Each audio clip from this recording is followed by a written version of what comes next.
নগাঁৱত গঠন হ'ল অসম মানৱ কল্যাণ সমিতি। সমাজৰ দুখীয়া নিচলা লোকক সহায়ৰ এখনি হাত আগবঢ়াবলৈ নগাঁৱত গঠন হয় অসম মানৱ কল্যাণ সমিতি। ডক্টৰ নিখিল ৰঞ্জন দিক সভাপতি আৰু দুদুলমণি ডেকাক সম্পাদক হিচাপে লৈ গঠন হোৱা অসম মানৱ কল্যাণ সমিতিয়ে সমাজৰ দুখীয়া নিচলা লোকসকলক সহায়ৰ উদ্দেশ্য আগত ৰাখি অনাগত দিনত কাম কৰি যাব বুলি জানিবলৈ দিয়ে। বানপীড়িত বা দুৰ্গত অঞ্চলত খাদ্যবস্তু যোগান ধৰি যাব বুলিও উদ্যোক্তাই জনায়। ইয়াৰ বাবে আপোনাৰ ঘৰৰ পুৰণি কাপোৰ বা অলাগতিয়াল সামগ্ৰী দিবলৈ 7002405493 7002070511 নম্বৰত যোগাযোগ কৰিবলৈ অসম মানৱ কল্যাণ সমিতিয়ে আহ্বান জনায়।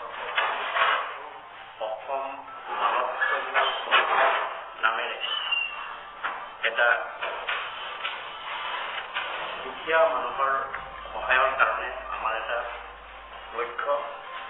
এই দুৰ্গত মানুহসকলৰ কাৰণে আমি যাতে এটুকুৰা বস্ত্ৰ আহাৰ আৰু দুখীয়া মানুহসকলৰ কাৰণে সদায় সহায়ৰ হাত আগবঢ়াবলৈ আমি সুদূৰ প্ৰসাৰী এটা সমিতি গঠন কৰিবলৈ আগবাঢ়িছো।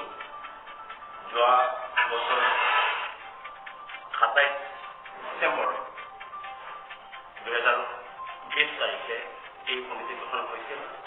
আজি এই প্ৰেছ কনফাৰেন্স যোগে আমাৰ এই অসম ভিত্তিক অসম মানৱ কল্যাণ সমিতি এই সমিতিখন আনুষ্ঠানিকভাৱে প্ৰচাৰ হ'বলৈ আমি আগবাঢ়িছো আৰু আজিৰ পৰা এই প্ৰতিষ্ঠিত বুলি আমি ঘোষণা কৰিছো।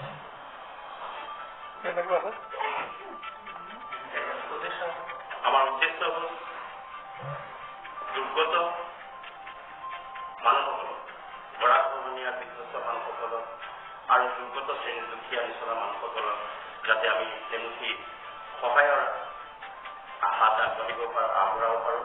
দুৰ্গত মানুহসকলক এটা সহায় কৰিবৰ কাৰণে আমাৰ দেশে সকলো সময়তে 24 ঘণ্টা আমি তেওঁলোকক সহায় আগবঢ়াবলৈ আমি প্ৰস্তুত। সকলো সময়তে এনি টাইম সকলো সময়তে আমি তেওঁলোকৰ সহায়ৰ হাত আগবাঢ়িবলৈ আমি প্ৰস্তুত আছো। সেয়ে আমাৰ উদ্দেশ্য।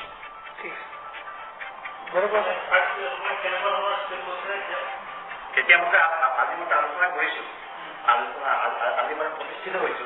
ইয়াৰ আগৰখিনি আমি মানে সুদূৰ ভৱিষ্যতে সেইখিনি আগবঢ়াবলৈ আজি আনুষ্ঠানিকভাৱে প্ৰচাৰ হেৰি হৈছে। মই সভাপতি ৰূপে আছো, ডক্টৰ নিখিল ৰঞ্জন দে।